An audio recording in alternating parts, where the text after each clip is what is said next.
Assalamualaikum warahmatullahi wabarakatuh. Bismillah, alhamdulillah, la haula wa la quwata illa billah.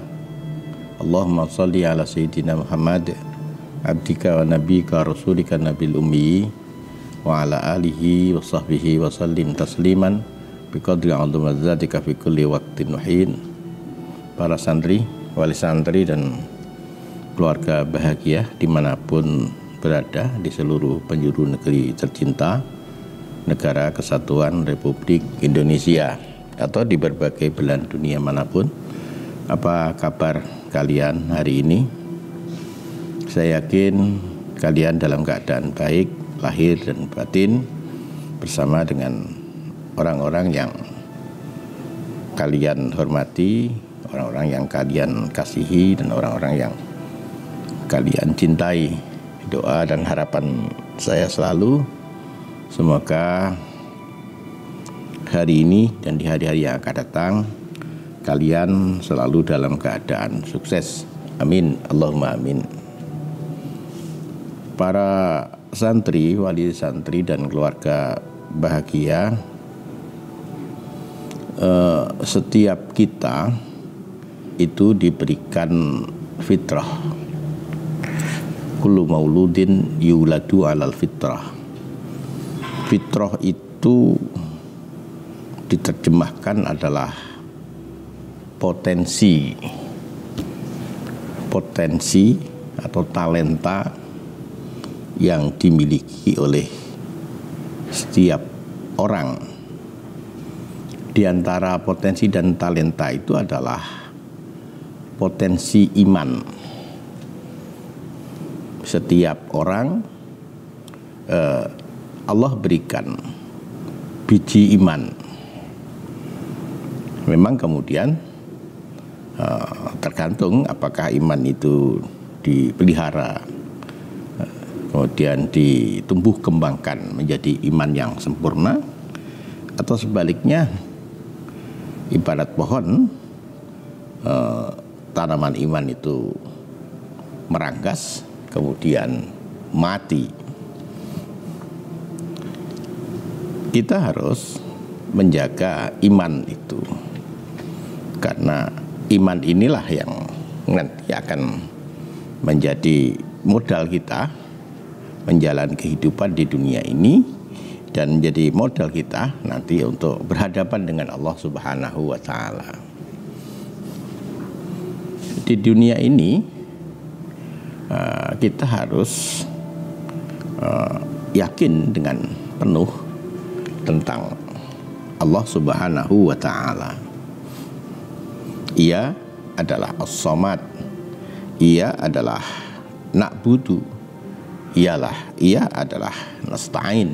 Ia adalah tempat kita bergantung, tempat kita menyembah, dan tempat kita mohon pertolongan. Ini tidak boleh ada keraguan walaupun sedikit di dalam hati kita. Kita hanya bergantung kepada satu, Allah Subhanahu wa Ta'ala. Jangan menduakan dalam bergantung dengan kedudukan, dengan manusia, dengan harta, dan seterusnya. Hati kita harus senantiasa ada bahwa kita hanya bergantung kepada Allah. Allah sungguh sangat senang ketika ada seorang hamba yang sepenuhnya bergantung kepadanya. Ia akan sangat malu ketika seseorang benar-benar bergantung kepadanya, kemudian ia tidak melayaninya, kemudian ia tidak memenuhi harapannya, kemudian ia tidak mengabulkan doa-doanya. Demikian juga kita menyembah. Sembahlah hanya kepada Dia, jangan menyembah kepada selainnya. Allah sangat senang ketika seseorang bisa mengesakannya dalam menyembah. Dia tidak berpikir untuk melakukan pengabdian kepada selainnya. Maka amal-amal kecil membuat Allah ridho, amal-amal sederhana membuat Allah berbahagia. Demikian juga ketika kita melakukan munajat, kita minta pertolongan hanya kepada Dia. Allah sangat senang ketika kita bisa mengesahkan dalam bentuk permohonan pertolongan. Seringkali kita menghadapi masalah di dalam kehidupan, akal kita akan mengatakan minta pertolongan itu, minta pertolongan itu, minta pertolongan itu.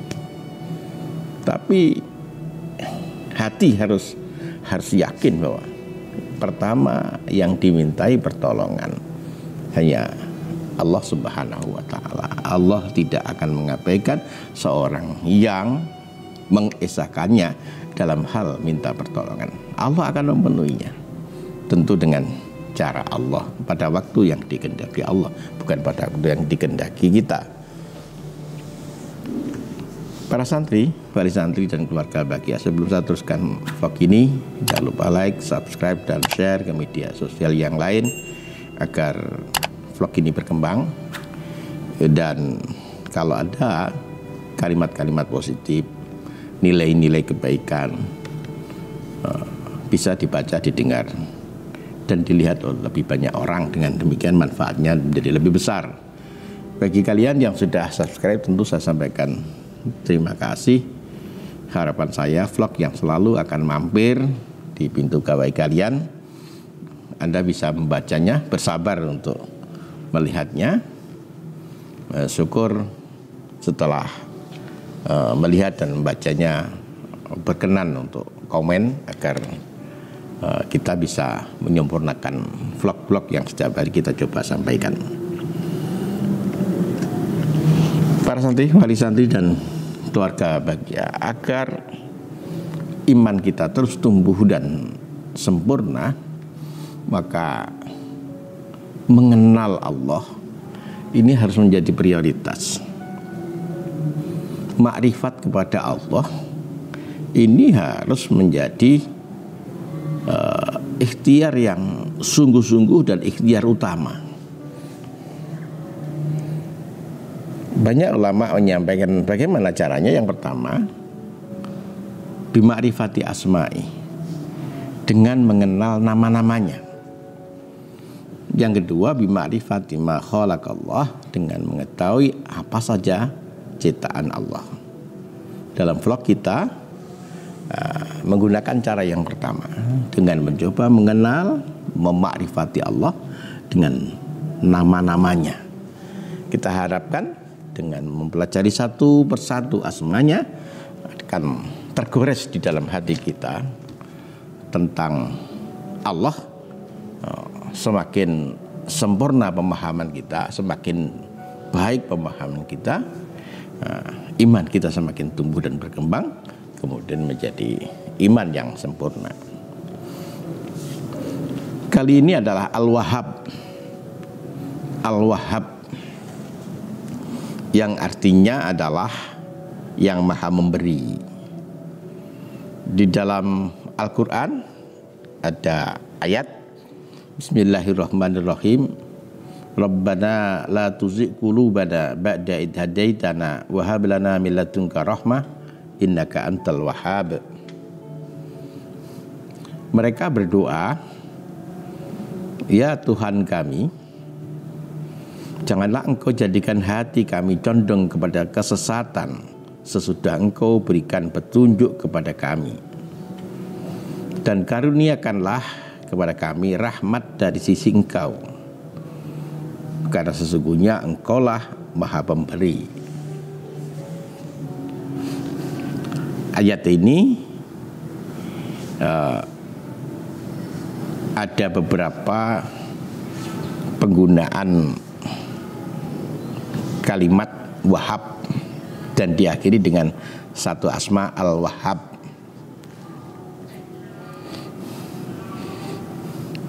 Ini pelajaran untuk kita. Kalau kita meminta,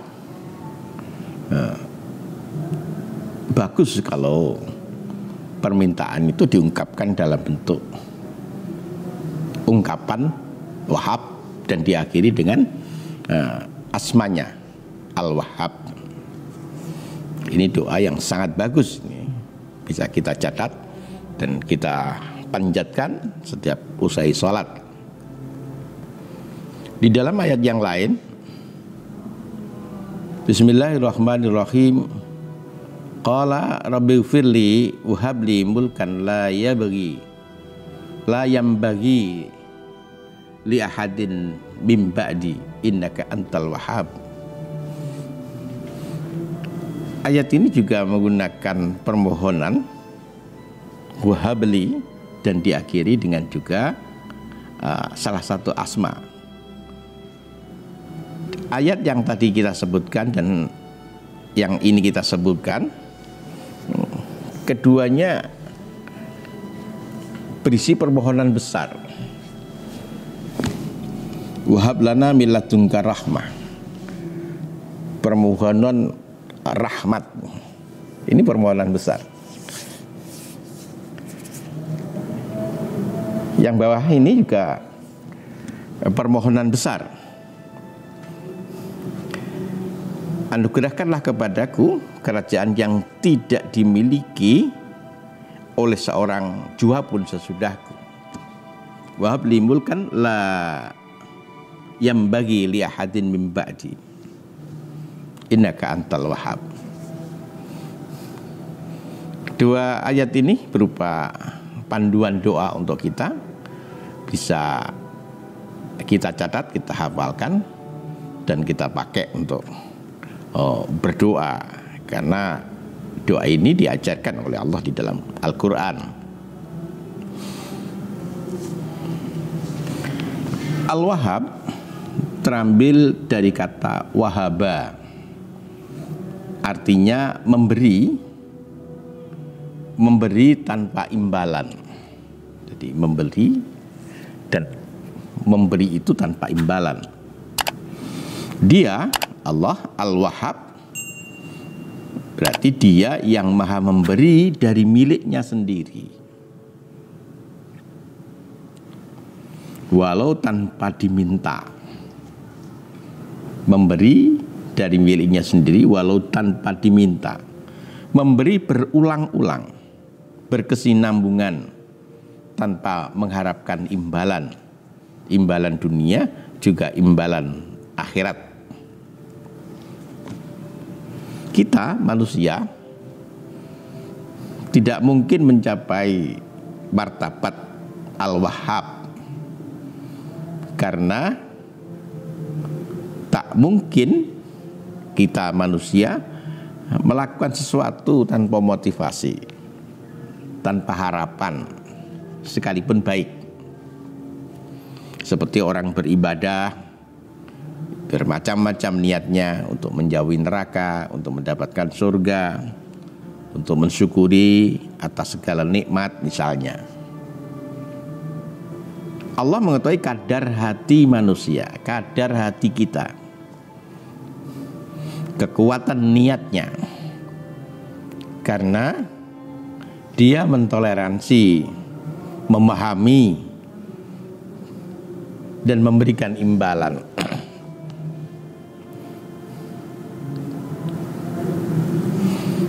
Allah memberi, dan dia tidak memerlukan sesuatu apapun. Kalaupun manusia kemudian bersyukur atas pemberiannya dengan melakukan macam-macam ketaatan,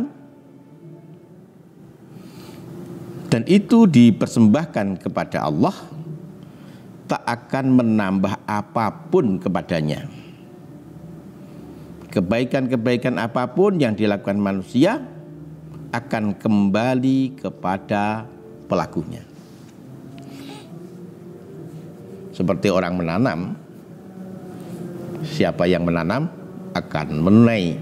Siapa yang menanam sedikit, dia akan sedikit menunai. Dia yang tidak menanam tidak akan pernah menunai. Maka benar kata Al-Ghazali, dunia itu tempat menanam. Tanamlah sebanyak-banyaknya, seluas-luasnya, peliharalah tanaman itu, agar kelak kita bisa menunai dalam jumlah yang sangat banyak di akhirat kelak.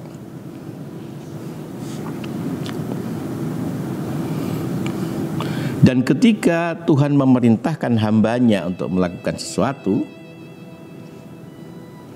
adalah bagian dari kasih sayangnya. Jadi kalau Tuhan memerintahkan, sebenarnya adalah perwujudan dari sayangnya. Maka mereka orang yang mengerti, mereka setia belajar tentang perintah, mengaji tentang perintah, berusaha untuk menjalankan perintah, berusaha untuk banyak melakukan perintah, berusaha untuk ikhlas dalam menjalankan perintah. Agar manusia mendapatkan hasil dari kebaikan dan amal solehnya untuk kemaslahan kehidupan dunia dan akhiratnya.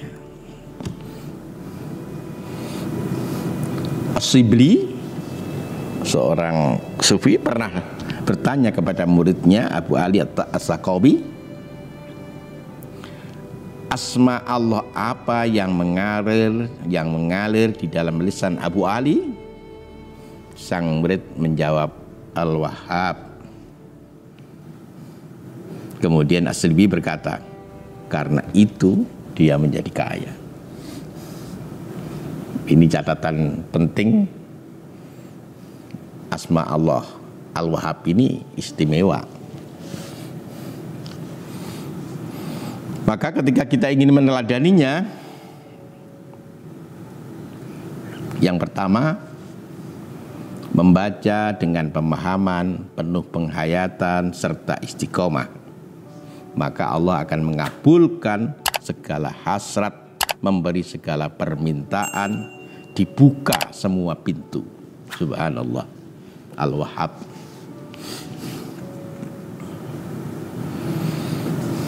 Yang kedua, berusaha menjadi seorang pemberi.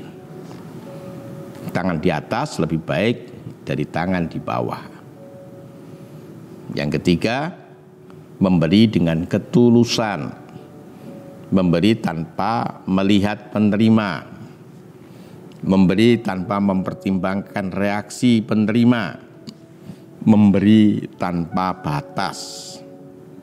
Dan yang terakhir, memberi sesuai dengan kebutuhan, tidak selalu materi, kadang ilmu, nasihat, motivasi, penghargaan, doa, dan lain-lain.